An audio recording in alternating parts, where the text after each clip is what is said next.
Bueno, en primer lugar quería agradecerles a los vecinos, comerciantes, haberse acercado a este horario que no solo se extendió un poco por mi culpa, digamos, por mi agenda, sino que además es un horario laboral, así que les agradezco sinceramente el esfuerzo de estar acá, de haber escuchado y de quedarse para compartir un rato con nosotros. En el marco de, por un lado, la campaña, pero por otro lado, la gestión, que es un poco lo que está marcando este 2015 tan importante y tan agitado en términos de decisiones que tenemos que tomar los argentinos ahora y parece mentira en 10 días o algo así.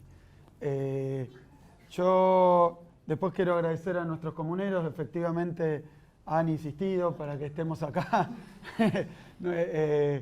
para que hagamos una pequeña reunión acá, para que estemos en las comunas 10 y 11, para que acompañemos los esfuerzos que están haciendo. Nosotros vamos a hablar un poquito de economía, pero vamos a hablar de tema de campaña, de tema de la elección, evidentemente. Así que en todos los barrios, nuestros referentes, nuestros comuneros, nuestros militantes han estado tratando de seguir una indicación que recibimos nosotros de la Presidenta de la Nación, que es una modalidad también de hacer la campaña, que es reforzar y redoblar nuestros esfuerzos para comunicarnos con los vecinos de la Ciudad de Buenos Aires, con los argentinos de todo el país, contándole cuál es nuestro punto de vista sobre lo que está ocurriendo.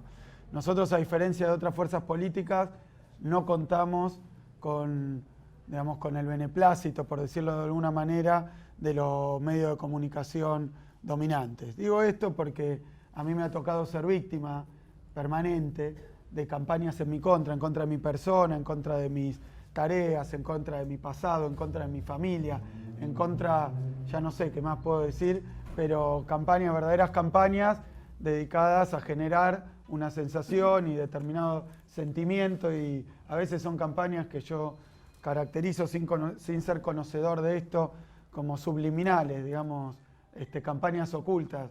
El otro día hacía la cuenta, yo tuve 31 semáforos rojos de Clarín este año. 31. Para mí es un verdadero orgullo, un verdadero honor, pero entiendo que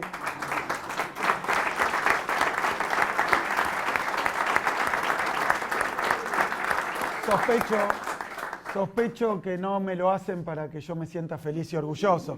Sospecho que guardan alguna otra intención y quieren producir otro efecto. Eso de los semáforos rojos, también me han dedicado innumerables tapas, suplementos, ya enciclopedias, todo lo que se les ocurrió, los chistes, el horóscopo. He pasado por todas las secciones del diario con tal de generarme a mí, y no me quiero victimizar, porque sé que no es contra mi persona, no es que tengan algo contra mi DNI, sino contra el proyecto político del que yo formo parte y que en buena medida, por lo menos en el área económica, represento, y que le ha pasado para empezar a nuestra presidenta, siguiendo por Máximo Kirchner. Es decir, que ha sido una campaña muy intensa y que debo decir que surte efecto, más allá de mi orgullo, surte efecto.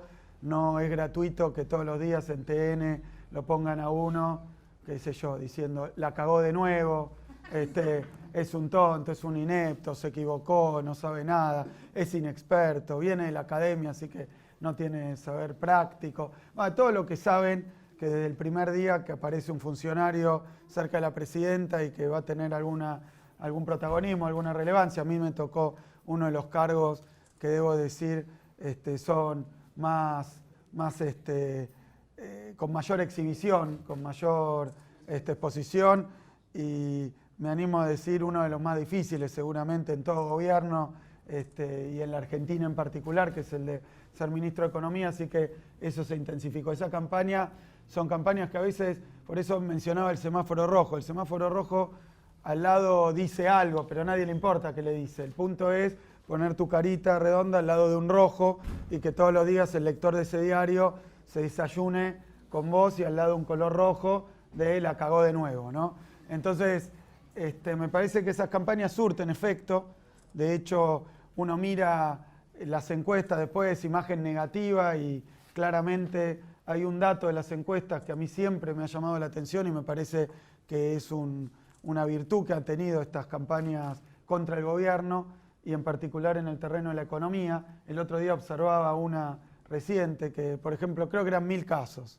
Una encuesta de 1000 casos donde le preguntaban a cada una de esas 1000 personas cómo le iba a él en su economía. Podría decir, digamos, bien, más o menos mal. El 60% estaba del lado de bien. O sea, de las 1000 personas, 600 dijeron, a mí me va bien. Y acto seguido le hacían la pregunta de cómo le va al país. Bien, más o menos mal, y el 60% decía mal. Fíjense qué éxito de imponer una determinada sensación de cómo están las cosas, que se da algo que digamos, se llama en lógica falacia de composición, digamos que el todo no coincide con las partes. Porque si uno hiciera la encuesta esa, 40 millones de argentinos, y se cumple esa misma proporción, 60% dice bien, el 60% que dice que a Argentina le va mal, no sé de quién está hablando, porque son ellos mismos. Si al 60% le va bien, pero después a todo el conjunto, el 60% dice que le va mal, hay un 40% que pasó de mal a bien, de bien a mal, que no se explica. Efectivamente, ese es el éxito que tienen los medios masivos de comunicación, de imponer determinados climas sociales, de imponer determinada realidad inventada. Con esto no me estoy oponiendo a cuestiones necesarias en toda sociedad de masa, en la sociedad argentina, en el mundo moderno, como que obviamente uno no sabe qué pasa afuera de su pequeño círculo en el que vive y con el que se mueve, y de su propia vida y su propia economía. Se tiene que enterar por alguien. Eso se llama información, medio de comunicación. El problema y el ruido, como en tantas otras áreas de la economía, empieza a ocurrir cuando el que tiene que brindar algo que es una necesidad pública o un servicio público, como informar, es además una empresa privada con determinados intereses. Si además es una empresa privada con carácter monopólico, y esto nos ha pasado a los argentinos en el área de los servicios públicos, y el que te tiene que dar por ejemplo, el que tiene que manejar gran parte de los vuelos de la Argentina es una empresa privada que tiene intereses distintos al servicio público que tiene que brindar, y bueno, el servicio se va a brindar mal, se va a brindar para pocos, se va a brindar de una manera torcida. A nosotros no nos queda otra, dado que esta es la situación, y debo decir que no es un tema de Clarín o de La Nación o de TN, que es un tema que ocurre cruzando aquí la frontera con Brasil. Me comentaban también representantes del gobierno y de la política uruguaya que también pasa en Uruguay, obviamente también pasa en Chile, también pasa en Venezuela, también pasa en Ecuador, también pasa en Bolivia, donde cuando esos medios de comunicación están asociados a determinados intereses muy concretos, ni siquiera digo a determinada ideología, lo cual tienen todo el derecho a tener y a transmitir, simplemente no tienen que traficarla, es decir, y esto ha ocurrido, por ejemplo, una experiencia de esto es que en Estados Unidos ha habido diarios muy importantes que dijeron nosotros estamos con el Partido Demócrata, y eso no les quita la posibilidad de informar ni que tengan un público del otro partido. El problema es cuando eso se trata de traficar, peor es el problema cuando se disfraza de información, una opinión disfrazada de información. Porque ahí yo tuve una experiencia esta de que cobraba 400 lucas en YPF, etapa de Clarín, es una de las tantas, esa es una de las tantas operaciones, yo no las cobraba, Clarín sabía que no las cobraba, o sea, trataron de generar un sentimiento, una sensación, un clima, que yo justo estaba negociando las paritarias en ese momento, contra el ministro de Economía, tampoco contra mí, porque supongo que Mañeto no tiene un problema personal, sino que lo que quería era lograr un efecto, perjudicar determinado proceso y generar como resultado de eso, o a través de la extorsión, alguna medida que les interesara, o a través de un cambio político, algún gobierno que les resultara más afín.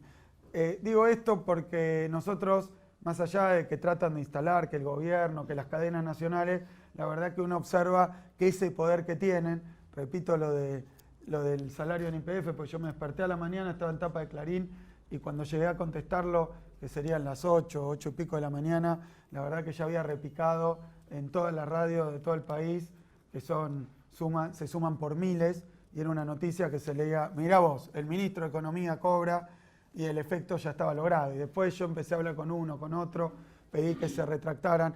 Digo esto porque desde el punto de vista de dar otra información, pasar otra información, porque uno puede decir, a mí me va bien, debo ser el único afortunado, porque el gobierno está haciendo todo mal y además la economía se está yendo al bombo, a mí las ventas me subieron, o estoy empardado, o no me va mal, o no tuve que echar a nadie y no pienso cerrar, y además me voy a ir de vacaciones, digamos, ni excelente ni pésimo, por ahí, pero ya eso va a contramano de la sensación económica que han tratado de generar, al menos el año pasado, y con menos éxito durante este año, y buena parte del éxito del año pasado lo lograron por la ayuda, fe actitud de los fondos buitres, donde el tema de los fondos buitres sirvió para repiquetear que Argentina se iba todo al tacho, porque entre los errores del gobierno y los ataques externos estábamos prácticamente en el camino del exterminio como economía, como sociedad, como gobierno. Entonces, ¿qué nos queda a nosotros? Y algo que estamos haciendo intensamente en la campaña, que es tratar de recorrer, comunicar, informar, discutir, dialogar directamente, mano a mano. Mano a mano con los vecinos, mano a mano con los que están de acuerdo, con los que no están de acuerdo, con los que tienen críticas, con los que pueden felicitar alguna política. Eso ha sido la clave central de la campaña y ha sido la clave central de la campaña en Capital Federal, donde obviamente es una situación que tiene sus particularidades de las que después podemos hablar. Como resultado de esto quiero hacer dos comentarios, porque creo que va a haber algo de intercambio, queríamos abrirlo al intercambio y no quiero ser demasiado extenso. Un primer comentario, y esto es porque tengo todavía un problema psicológico, una especie de trauma. Saben que vengo hace un par de días de la reunión del Fondo Monetario Internacional. Es un lugar que tiene, bueno, yo no haría mi fiesta de cumpleaños ahí, no invitaría a mis amigos a compartir un picnic en el Fondo Monetario. La verdad es que yo vengo, por decirlo de una manera sencilla, horrorizado de lo que está ocurriendo en esos centros de poder internacional. ¿Por qué? En primer lugar, porque el propio Fondo Monetario Internacional, y no lo digo yo, obviamente lo han ocultado fuertemente los medios locales, los más poderosos, pero la verdad es que si uno lee el comunicado del Fondo Monetario Internacional, que está en 18.000 idiomas en la página del Fondo Monetario Internacional, van a ver que en el párrafo primero lo que reconoce el Fondo Monetario Internacional es el absoluto fracaso de todas las políticas que se han desplegado en los países centrales y a partir de los organismos multilaterales para sacar al mundo de la crisis en la que está desde hace ya 8 años prácticamente, desde el año 2008. Esa crisis, la verdad que es una crisis que ha tenido diferentes instancias y claro, uno dice, estamos acá en el barrio y quiero agradecer y aprovechar para agradecer al club que nos ha prestado las instalaciones, que me cuentan además que acompaña las políticas de gobierno que cree que son favorables para los vecinos, como debe ser. Y lo que quiero decir es que esta crisis empezó en Estados Unidos, eso lo saben todos porque fue muy resonante, hubo quiebras y rescates realmente rutilantes, como fue el caso de la quiebra de General Motors al inicio de la crisis, la quiebra de Lehman Brothers y otras tantas casas y bancos comerciales, las enormes multas que les empezaron a poner por la manipulación de los mercados. Empezó en Estados Unidos, todavía no se fue de Estados Unidos. Estados Unidos este año, con suerte, crece el 2%. Antes de que empezara esta crisis venía de 10, 15 años de crecer el 3% o el 3,5%. Es decir, le ha pegado en la línea de flotación a la economía más poderosa del mundo. Eso después se movió a Europa. En Europa, a su paso, generó una verdadera calamidad la crisis que hay. Yo creo que hoy nos acostumbramos a que a Grecia le va mal, a España le va mal, a Portugal le va mal, a Irlanda le va mal. Casi nos acostumbramos, pero antes de que esta crisis empezara y que pasara a su estación europea, más o menos a fines de 2011, España era una especie de paraíso al que algunos argentinos habían podido acceder porque efectivamente a la economía española en el marco de una serie de cuestiones le iba muy bien y la verdad que la quebraron y la partieron en 10 pedazos. Hoy están con una tasa de desempleo arriba del 20%, están como nosotros estuvimos en 2001. Esto en 2001 fue un desastre, pero recuerdan que esto ocurrió a fines de 2001, 2002 fue un año políticamente muy movido y económicamente también desastroso, pero ya estábamos en mayo de 2003 con otro gobierno que planteaba otras políticas. Bueno, en España no ha ocurrido eso. En España la verdad es que desde que explotó la crisis, lo único que les prometen es más y más ajuste, más y más recesión.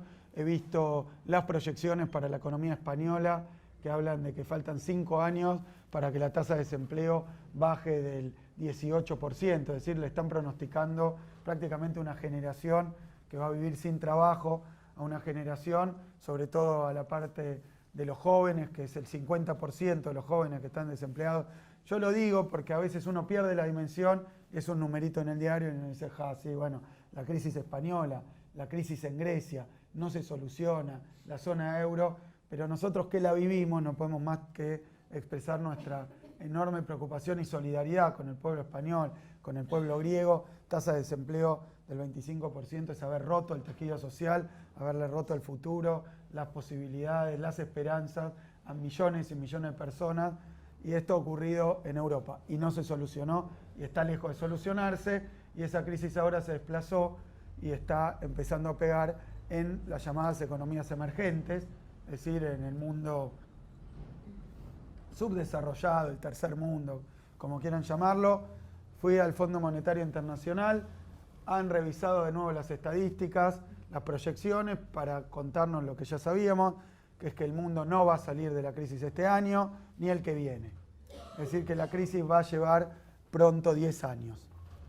Es una situación internacional que solo recuerda a la crisis del 30. Por supuesto que la crisis del 30 tuvo características distintas, simplemente lo digo porque la situación internacional es esa. A mí me tocó hablar con el ministro de Economía o los ministros de Economía de estos países que están atravesando estas situaciones. Son situaciones muy complejas, algunas, como hemos visto, la de Grecia, políticamente tan inestable como la de Argentina. Y esto no es que pasó en el pasado y yo pongo 2001, para que recordemos, basta hojear algún diario o mirar algún noticiero que se digne a mostrar esta situación que está atravesando el mundo. Y ahora viene para el lado de los emergentes. Los misiles de la crisis apuntan para el lado de los países emergentes, como a través de algo que Argentina ya sufrió y que otros países de la región también, que fue la caída en picada de los precios de los productos de exportación. En este sentido quiero decirles, como dice la presidenta, esto no fue magia. Déjenme, antes de poner algunas medidas, comentar algunas cuestiones, como en estos últimos 12 años, de toda América Latina, Argentina fue el único país que no se desindustrializó. ¿Cómo me dicen ustedes? Si todo el continente creció, bueno, porque cuando los precios de las materias primas de exportación son buenos, las economías que las producen corren el riesgo de primarizarse. ¿Por qué? Porque si vos sos un país petrolero que exporta mucho petróleo, entonces empezás a exportar y exportar y exportar, eso te hace rico un sector, a la economía fluyen muchos dólares masivamente, esto aprecia el tipo de cambio, empieza a generar problemas de competitividad, si eso viene acompañado por la falta de políticas comerciales vinculadas a lo que decía Augusto, de administración del comercio, entonces te desindustrializás. Los economistas lo llamamos a enfermedad holandesa, porque Holanda era un país industrial hasta que encontró petróleo y se desindustrializó. Bueno, esto te puede pasar con el petróleo, te puede pasar con el cobre, te puede pasar con la soja, te puede pasar con cualquiera de esos productos si no aplicas impuestos específicos, como es el caso de las retenciones, si no llevas adelante políticas particulares para que la prosperidad vinculada a las commodities no te reprimarice, te rompa tu tejido industrial y productivo y comercial. Argentina hoy no está sufriendo tanto la caída del precio de las commodities por este factor, porque nosotros somos el país que más creció en términos de exportaciones de origen industrial. Es decir, que eso que se desarrolló en el mercado interno ha podido, hasta cierto punto, penetrar mercados extranjeros. Entonces hoy Argentina tiene más equilibrio, o sea, no es monocultivo, monoproducto, monoexportación, Así que la caída de las commodities afectó nuestra balanza comercial, pero todavía tenemos superávit comercial. A la mayoría de estos países los dio vuelta en la balanza comercial. Eso quiere decir que tienen un problema de equilibrio externo muy fuerte. Si a eso se agrega que la crisis se está pegando a través del canal financiero, y lo explico porque sé que son pequeños comerciantes, pero hay que entender qué es lo que está pasando afuera también para saber qué es lo que está pasando adentro y en qué marco estamos y qué es lo que podemos esperar. Lo que ha ocurrido con el canal financiero es que hay países que también aprovecharon este ciclo de las commodities para tomar muchísima deuda externa, muchísima. Y sobre todo han abierto su cuenta capital, es decir, han abierto la economía, el flujo de capitales, porque efectivamente, como los países centrales desde 2008 están en crisis, la tasa de interés en Estados Unidos, si uno deposita plata en un banco de Estados Unidos, ¿saben cuánto les pagan? 0,25 por año. La tasa de interés es 0,25. Es el récord histórico. Es negativa en términos reales. Quiere decir que comparado con la inflación, que no llega al 2% en Estados Unidos, perdés plata dejando la plata en el banco. Esto ha ocurrido en muchas economías centrales, con lo cual los capitales han encontrado formas de ubicarse en negocios más rentables. Por ejemplo, las economías emergentes. Han venido carradas de dólares a las economías emergentes que entraron a las reservas, entraron de estos países y generaron un boom también que afectó los tipos de cambio. Por ejemplo, y yo siempre lo recuerdo, cuando asume Lula, antes de Néstor, el dólar en Brasil estaba a 4 reales. 4 reales. Y hoy, después de la devaluación, la mega devaluación que ha tenido ahora de casi 60%, no llega todavía a 4 reales. Quiero decir que todos estos ya 13, 14 años se apreció el real. Quiere decir que uno compraba un real y cada vez, compraba un dólar y el dólar estaba cada vez más barato. Hubo una apreciación real del real. Bueno, perdón. Claro, por eso. Pero cuento esto porque cuando empezó a crujir el mundo emergente a principios de este año, esos capitales, así como entraron, salieron. Entonces uno encuentra que las devaluaciones que ocurrieron en Rusia, hasta en China, en Brasil, violentas, y cuando digo violenta, Rusia 80%, Brasil 60%. Ustedes saben que en enero de 2014 hubo aquí una modificación cambiaria del 20% y se acuerdan el escándalo que fue. Imagínense un 50-60% de devaluación en la Argentina, lo que significa, me acuerdo que esos días cerraron todos los comercios de la calle Santa Fe de electrodomésticos, ¿se acuerdan? En enero del año pasado. O sea que imagínense con devaluaciones de estas magnitudes, que ha ocurrido también en Uruguay, una devaluación muy fuerte, mucho más grande que la que en 2014. Obviamente, ahora dicen Argentina aprecia, cuando se devalúa porque se devalúa, cuando no se devalúa porque no se devalúa. Sabemos que son sectores que nunca dicen cuál es su política económica, lo único que pueden decir es que la nuestra está mal y hay que hacer lo contrario. Pero lo que a mí me gusta marcar es que hay una verdadera guerra comercial y de monedas, y hay además un movimiento muy violento de capitales entre las economías del mundo. Básicamente, el llamado vuelo hacia la calidad, flight to quality en inglés, que es que se van a ir todos los dólares que entraron para conseguir más interés hacia los países centrales. A todo esto Estados Unidos está amenazando con subir su tasa de interés, lo cual va a ser una especie de disparo de largada para que vacíen las reservas de todos los países. Yo decía, en el plano comercial Argentina está mucho más protegida, en el plano financiero muchísimo más protegida, porque eso que nos tiraban en la cara, bueno, Argentina, no, bueno, el otro día alguien decía, nos perdimos la fiesta. Bueno, yo lo que quiero decir simplemente es que hubo una posibilidad de acceso a los mercados de capitales completamente especulativo, que son capitales de corto plazo, que entran cuando les conviene y se van cuando les conviene. ¿Por qué no lo hicieron en la Argentina? No porque Argentina, bueno, el ministro no tiene una cara que le guste, o viene de otro lado, o piensa otra cosa, o la presidenta. No lo hicieron porque en Argentina, si viene un capital del 30% está encajado, no puede salir hasta un año después. No permitimos el ingreso y salida de capitales de corto plazo, porque sabemos el daño que le ha hecho a la economía argentina. Nos vienen diciendo, eso es una debilidad, eso es un desastre, desaprovecharon. Hoy que los capitales están volándose de todas las economías emergentes, en Argentina no se ha ido un solo capital, porque esos capitales especulativos, gracias a las decisiones de la presidenta, nunca pudieron entrar, lo cual no es una debilidad, sino claramente, y se ve hoy, cuando las papas queman, es una enorme fortaleza. Si no, estaríamos sufriendo un flujo masivo de capitales, como si uno observa la región, que la región en su conjunto perdió más de medio billón, o sea, de 500.000 millones de dólares de caída masiva de reservas. Nosotros durante este año, al mismo tiempo, crecimos 2.000 millones de dólares en las reservas, hasta que hicimos un pago de 6.000, que era un vencimiento el más grande de las últimas décadas, si tomamos lo que se ha pagado. Es decir, que hemos tenido una política distinta, incluso de algunos países de la región, que ahora nos hace más fuerte ante la crisis internacional. El otro punto que quiero marcar es que si esa crisis, ustedes observan, y obviamente que las comparaciones son siempre odiosas, sobre todo con países hermanos, pero uno observa lo que está pasando acá cerquita en Brasil, que la economía este año está pronosticando que va a caer 3%, en Argentina ya el primer semestre creció 2% en términos reales. Eso, por ejemplo, la UI ayer publicó un dato de crecimiento industrial 4,6%, yo creo que es exagerado.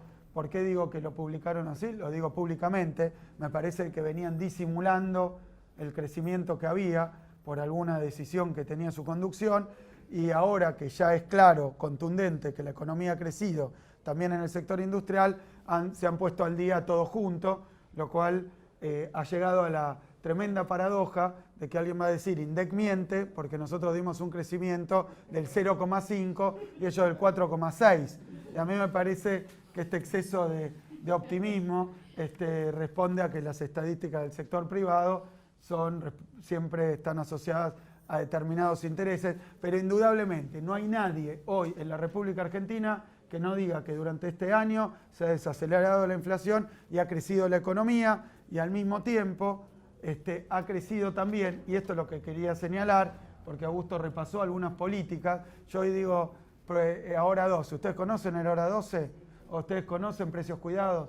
Ustedes conocen, bueno, sus beneficios, pero ya se conoce. Bueno, todas estas políticas fueron lanzadas en 2014, me acuerdo porque se me rieron en la cara, porque muchas de ellas las anuncié yo. Yo dije, se viene una crisis internacional muy violenta, entonces nosotros tenemos que cuidar lo que más nos importa, que es el empleo, la producción, el comercio, el bienestar en nuestra economía. Entonces vamos a lanzar todas las políticas que haya que lanzar para sostener el buen funcionamiento de la economía argentina. En ese momento decían, ¿qué crisis mundial? ¿De qué están hablando? Tiran la pelota afuera, le echan la culpa a otro. Hoy se tienen que tragar las palabras, porque los países que no han tomado medidas precautorias y que no han tenido los reflejos que ha tenido nuestra presidenta de generar todas las medidas de protección y de cuidado de la economía, que básicamente, y esto lo quiero dejar muy en claro, es fortalecer el mercado interno, el poder de compra de los argentinos. Por eso ha aparecido un aumento de jubilación que estaba por encima de lo esperado, de la asignación universal por hijo, y entonces dicen, no, bueno, pero eso es el clientelismo, por la cuestión electoral. No, a ver, si a una persona que es vulnerable, que no tiene trabajo, el Estado la deja tirada al costado de la calle, eso es lo que hay que hacer. Si uno se ocupa de ellos, es clientelismo. Si después la gente quiere votar por políticas públicas que piensan en ellos, entonces es que votan porque los has comprado. Evidentemente no es así. Hay una diferencia que a mí me gusta marcar, no sé la terminología exacta, a mí me suena que una cosa es tener un gobierno populista y otra cosa un gobierno popular. Pero los gobiernos populares lo que hacen es ocuparse del pueblo y de la gente, y por eso se han tomado determinadas medidas vinculadas al proceso de redistribución de la riqueza, que además, y con esto quería terminar, aparecen como otra parte. Ahora voy a hacer un comentario sobre lo que decía recién Matías y sobre lo que ha hecho Carlos Tomada en el Ministerio de Trabajo, porque lo que quiero decir es que ese fomento al mercado, esas políticas de inclusión social que estamos llevando adelante, lo digo porque la presidenta además lo ha puesto de una forma, me parece bien comprensible. Nosotros hacemos inclusión social Eso es que en 2001, de la gente que estaba en edad biológica de jubilarse, uno hacía la cuenta, uno por uno, y solamente el 56% cobraba una jubilación. El resto, el 44%, cobraba del Estado, no era ni alta ni baja la jubilación, era cero. Después podemos discutir si la mínima o no la mínima, pero teníamos al 44% de la gente en edad de jubilarse cobrando exactamente cero, porque el sistema era privado, que eran las famosas FJP, y porque el Estado se había borrado. Nosotros hemos incluido 3 millones de nuevos jubilados, los cuales, porque todos dicen, bueno, pero muchos cobran la mínima. De los que cobran la mínima, 90% son los que antes cobraban cero, porque son los que han entrado por el plan de inclusión jubilatoria. Es decir, los demás no cobran la mínima, porque han hecho los aportes, pues son jubilados hace más tiempo, etcétera, etcétera, etcétera. Lo que quiero decir es que esa política parece que es una política asistencialista, clientelista, dicen algunos, populista, o en el mejor de los casos, algunos dicen una política social, pero no es así, es una política económica. Es una política económica y de las mejores que uno puede tomar en países como el nuestro. Porque ¿qué pasa? ¿Cómo vamos a tener industria argentina y comercio en la Argentina si los argentinos no tienen ingresos? ¿A quién le vamos a vender? ¿A quién le van a vender los pequeños comerciantes del barrio? ¿A quién le van a vender? ¿A los gringos le van a vender? No va a pasar. Entonces necesitamos tener poder adquisitivo interno, necesitamos tener un mercado interno fuerte y las políticas de inclusión social tienen como contrapartida la aparición de una demanda agregada, doméstica, vinculada al consumo, que ha sido uno de los motores, una de las palancas del crecimiento de la economía argentina. Augusto decía, bueno, en los empresarios, por eso a mí me gusta como dice la presidenta, cuando uno incluye a un jubilado nuevo, no lo incluye solo a él, incluye también al empresario, al comerciante, al productor, porque ese jubilado con el ingreso que recibe no lo aniquila, sino que va y lo usa para comprar, y cuando compra va a un comercio, y ese comercio emplea a alguien, además ese comercio le tiene que comprar a alguien, y cuando le compra a alguien es una empresa que tiene que contratar a un trabajador que a su vez también consume. Quiero decir que esto es un círculo virtuoso, no es alta teoría económica, parece no serlo, lo que sí es que está a contramano de lo que enseña el liberalismo que hay que hacer, que ha predicado el ajuste, que ha predicado la exclusión, que ha predicado primero crecer para después ver si en algún momento sobra para ir a buscar a los que se quedaron afuera. Nosotros creemos que esta política de mercado interno es también nuestra principal salvaguarda cuando el mundo está en zona de turbulencia. Porque entonces nosotros tenemos un instrumento para incentivar más el mercado interno y sustituir, por supuesto, una parte de eso que al exterior no se puede vender porque hay otros países que están experimentando situaciones de crisis.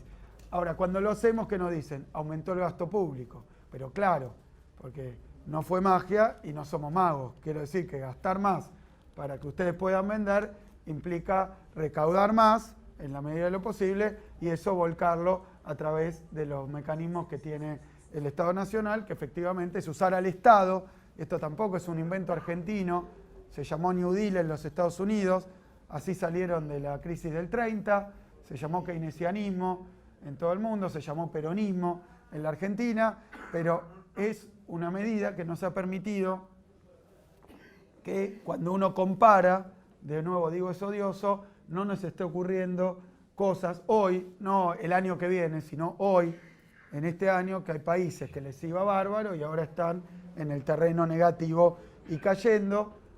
Yo creo que quería hacer un comentario sobre el Ministerio de Trabajo. Antes la política económica no tenía mucha relación con el Ministerio de Trabajo, excepto cuando en el marco de las políticas de ajuste, la política de reducir el gasto público tuvo que ir del Ministerio de Economía al Ministerio de Trabajo y tuvimos una ministra de Trabajo, hoy candidata a diputada nacional en este mismo distrito, que hizo un anuncio que era que iba a bajar 13% los salarios de toda la administración pública y por si fuera poco las jubilaciones. Y esto era, les quiero decir porque era más perverso el motivo, era más perverso que eso, era que decían que en la Argentina los salarios eran muy altos, entonces el Estado tenía que dar el ejemplo para que después el sector privado pudiera dar el segundo paso. O sea, la intención no era solo ahorrar plata del Estado, sino bajar los sueldos de toda la economía. Al bajar los sueldos de toda la economía, imagínense, es un negocio, si a todo el mundo le cae 13% el ingreso, no entiendo cómo pueden mejorarle las ventas. Hay algo de esa ecuación que no aparece por ningún lado. Hoy, afortunadamente, nuestro Hubo 500.000 desocupados nuevos en 6 meses. Sí, en 6 meses. Y después, bueno, y además una espiral de caída de la economía que estuvo vinculada a las políticas de ajuste. Cuando ustedes leen en el diario, tapa de Clarín, tapa de La Nación, tapa de Cronista, tapa de EBAE, el Estado está, el Estado está gastando mucho, es que están preparando el terreno para hacer un ajuste. Porque no le puede pasar nada mejor a la ortodoxia y al neoliberalismo que cuando toma esas medidas tremendamente impopulares, ruinosas y desastrosas, que además haber convencido a alguien de que le va a hacer bien, de que son buenas. Esto es una especie de alquimia que quieren producir y la hacen, por eso el mejor escenario era que nosotros tuviéramos una violenta crisis económica en el año 2014, un año en el que pretendieron hacer un golpe, porque hablaban todo de que el gobierno se tenía que ir antes, bueno, que yo me tenía que ir, se daba por descontado, que era el ministro, pero no era solo eso, tenía que haber un cambio de gobierno, un cambio de orientación, y era para imponer el ajuste. Cuando ustedes ven por qué Europa no levanta, por qué el mundo no levanta, es porque están haciendo un ajuste de magnitud internacional. Están bajando, y la verdad es que nosotros hemos hecho lo contrario en un periodo de crisis, esto dije recién, no lo inventamos nosotros, se enseña hasta en la más ortodoxa de las facultades, aunque después no lo hagan, de economía, que es que cuando el sector privado, o en este caso el sector externo, resiente su demanda, el único que puede salir a sustituir la demanda, que es el verdadero eje del movimiento de la economía, es el Estado. Se llaman políticas keynesianas, políticas contracíclicas, anticíclicas, expansivas, fiscales, y sí, efectivamente, aparece la derecha diciendo bajen el gasto público porque nosotros, y muchas veces vienen acompañados con los acreedores, que dicen, no, si gastan no nos pagan. Entonces hay que reducir el presupuesto, cosa de que se liberen recursos para pagarnos más, porque además ahí está la otra trampa que quiero señalar, que es que el tema este de salir a endeudarse, en realidad no es para que haya más plata en la Argentina, más obra. El negocio del endeudamiento de los países no es que la plata entre, sino que los intereses y los servicios sean cada vez más grandes. O sea, el capital que ponen nunca llega. Siempre son enjuagues que cambian de mano, todo afuera, fronteras afuera del país. Los dólares nunca llegan, sino que cambian de mano, pero lo que queda acá adentro es la deuda y son los servicios de la deuda. Por eso hace sintonía la política de sobreendeudamiento con la de ajuste fiscal. Por eso siempre en la Argentina el plan fue el ajuste fiscal y el sobreendeudamiento, asociado a un tercer factor que siempre me gusta mencionar, más al lado de nuestro secretario de Comercio, que es el tema de apertura indiscriminada de la economía. Estos planes de importarlo todo, y les quiero comentar algo. Cuando uno abre las fronteras a la importación, por ejemplo, supongamos que uno deja entrar productos textiles de cualquier origen y a cualquier precio, ¿qué es lo primero que hace el productor extranjero? Dumping se llama. O sea, vende los productos no al precio de costo, sino más barato para conquistar el mercado y quebrar a toda la industria que es su competencia. Entonces llegan con precios, además de crisis, en la crisis los precios caen artificialmente por debajo de los costos porque hay una falta de demanda, entonces venden a precio de saldo, te entran, te rompen todo y después quedan solamente los textiles importados y los shopping para venderlos. Sí, bueno, tremendo. Pero entonces, lo vivimos con Cavallo. Y yo quiero decir algo porque no puedo dejar de decirlo. Los dos economistas más importantes, orgánicos y permanentes de Macri, uno se llama Sturzenegger y otro se llama Melconian. Los dos fueron funcionarios de primera línea de Domingo Cavallo. Funcionarios, además, asociados al peor de los negocios del neoliberalismo, que fue el de endeudamiento externo. Como Macri ha contratado y ha dejado en manos del marketing su campaña política, y hoy se me ocurrió un chiste, ¿no? Ahora inauguró el monumento a Perón, capaz mañana inaugura el de Braden, a ver si se queda algún voto gorila, pero está dispuesto a todo, a todo. Porque la verdad, entonces, ¿qué ha hecho con los economistas? Y a mí me llamó la atención porque todas estas son maniobras muy encubiertas por la prensa opositora al gobierno y todo con mucha cobertura, pero está tratando de buscar nuevos nombres en economía más presentables. Más presentables. Más presentables. Por eso digo, todavía no ha tenido éxito, pero está buscando nombres menos asociados a las políticas de las que él intenta despegarse en vísperas de las elecciones. Porque ahora ha dicho que le faltó precios cuidados, pero cualquier día sale con precios cuidados. Lo ha hecho con YPF, lo ha hecho con aerolíneas, lo ha hecho con la asignación universal, con la inclusión jubilatoria, lo ha hecho... claro, antes eran un costo, ahora va a sostener las paritarias, es amigo de los sindicatos, es decir que ha hecho esta conversión en momento de elecciones, pero creo que hasta, y viendo los resultados en Capital, en Ciudad de Buenos Aires, hasta los que lo apoyaban fervientemente están entrando a desconfiarle, porque si un tipo te cambia de opinión cuando está en campaña, en el medio de la campaña, y te dice que ahora te quiere, que sí, que siempre pensó en vos cuando te había pegado una patada en el traste, o era claramente expresión de otra cosa, imagínate lo que no va a hacer siendo gobierno, cuando esté sometido a las presiones, no de las encuestas, que es para conseguir un voto, sino de los poderes fácticos, de los poderes económicos, del capital concentrado, del que además él es parte orgánica. Entonces, yo creo que no hay que ser electoralista para contar cosas objetivas como las verdades de que estamos adelante de un candidato que viene de un sector empresario que se favoreció con las privatizaciones, que aplaudió el neoliberalismo, que lo acompañó, que fue parte de eso, que después se opuso hasta la última de las políticas populares y a favor de la gente que llevó adelante este gobierno, que ha sido siempre parte de los sectores conspiradores, de los sectores más concentrados, y que hoy, en el marco de la campaña, con estos enjuagues mediáticos que tratan de hacer, están tratando de disfrazarse de otra cosa.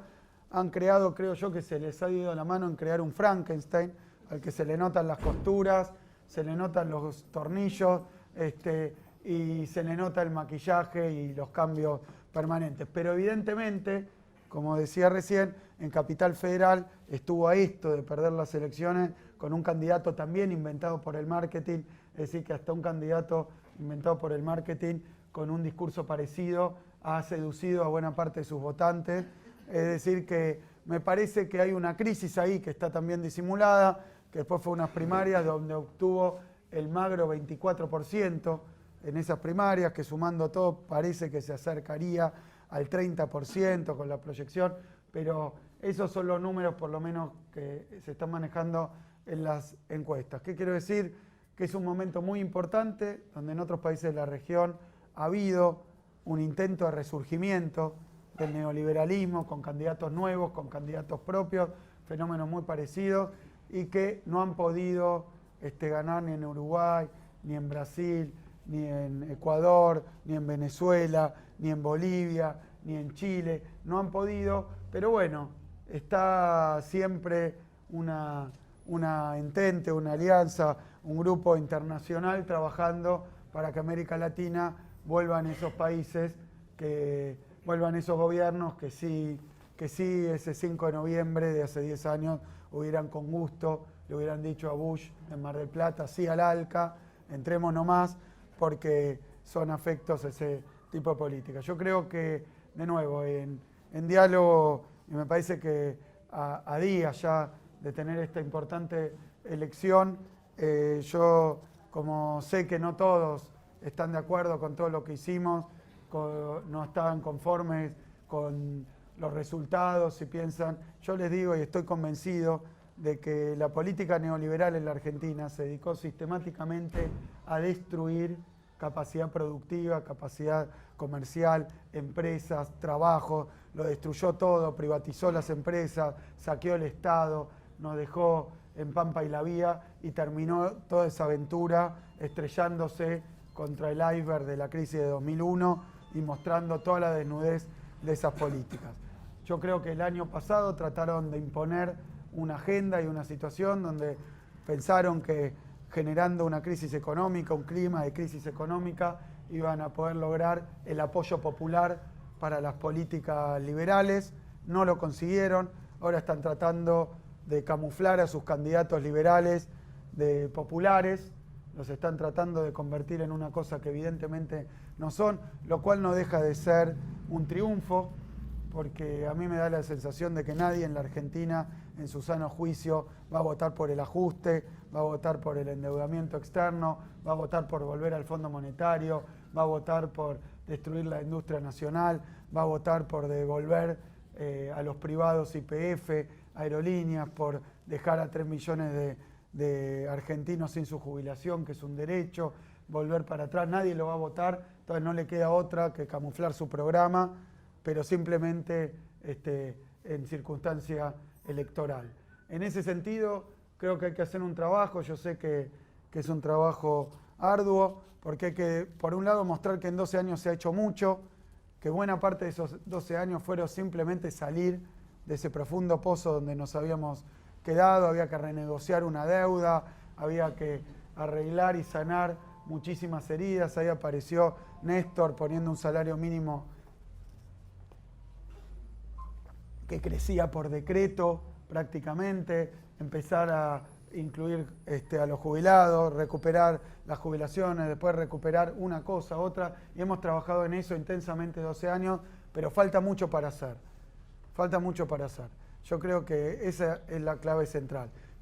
La dirección en la que vamos, que es en términos muy sintéticos, seguir creciendo, seguir desarrollando, seguir industrializando, seguir incluyendo socialmente, seguir ganando derechos, seguir regularizando y normalizando aquello que todavía no conseguimos superar. Ese camino me parece que no debería estar en duda, que si aparece una duda es porque han dicho, bueno, está bien, hicieron esto, pero a través de una complicidad judicial, pero son chorros, tendrían que estar en cana. Es decir, han hecho todas las campañas que han podido para desviar la atención del gran desafío que tenemos acá en la Argentina, que es seguir creciendo, seguir construyendo, seguir avanzando, seguir generando estos cimientos, como dice nuestro candidato Daniel Scioli, acompañado por Carlos Zanini, construir sobre lo construido, seguir yendo para adelante, no dejar que nos destruyan lo que hemos hecho, no dejar que de nuevo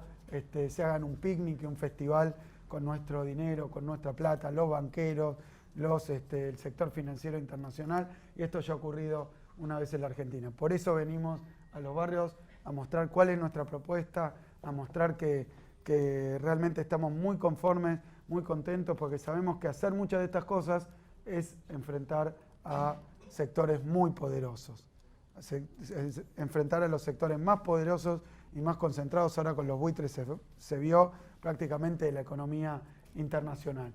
Pero que cuando uno tiene bien en claro qué es lo que quiere defender y sabe que si, por ejemplo, ahora lo vamos a escuchar, pero ustedes no tienen una silla reservada en TN para ir a contar cómo les fue, ni cuáles son sus verdaderos problemas, ni en qué les fue bien, ni cómo estaban en el año 2001, 2002, 2003, ni qué es lo que pretenden. No hay una silla para ustedes, es decir, las mayorías, los pequeños, ya sea comerciantes, productores agropecuarios, empresarios, industriales, esos no tienen voz en la gran discusión, y entonces muchas veces le toca al gobierno, como le ha tocado a Augusto, como le ha tocado a la Secretaría de Comercio, cuando saca medidas claramente encaminadas a defender a las pymes, a hacer cosas pensando en los más chiquitos y en los más débiles y en los más vulnerables.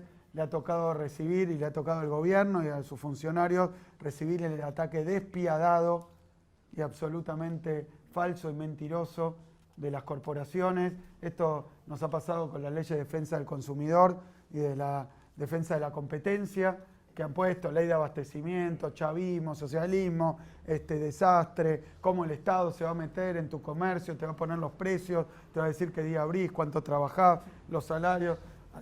Han inventado cualquier mentira, siempre, todas y cada una de las veces que el gobierno, a través de nuestra presidenta, fundamentalmente encarnó la defensa de esos que no tienen voz, que ahora vemos que estamos en elecciones y como tienen votos, empiezan a cambiar el discurso, pero que fuera de periodo electoral se vuelven los olvidados y los ausentes. Entonces le toca al gobierno, un gobierno que piense en la mayoría, defender esos intereses, aun cuando eso represente y signifique ser atacados personalmente, políticamente, internacionalmente, porque de eso se trata un poco lo que se ha hecho estos 12 años en la Argentina y en nuestra región, que es que han vuelto con sus pros, con sus dificultades, con los obstáculos, con lo que se ha podido hacer, con lo que todavía falta, han vuelto los gobiernos nacionales, populares y democráticos. Muchas gracias.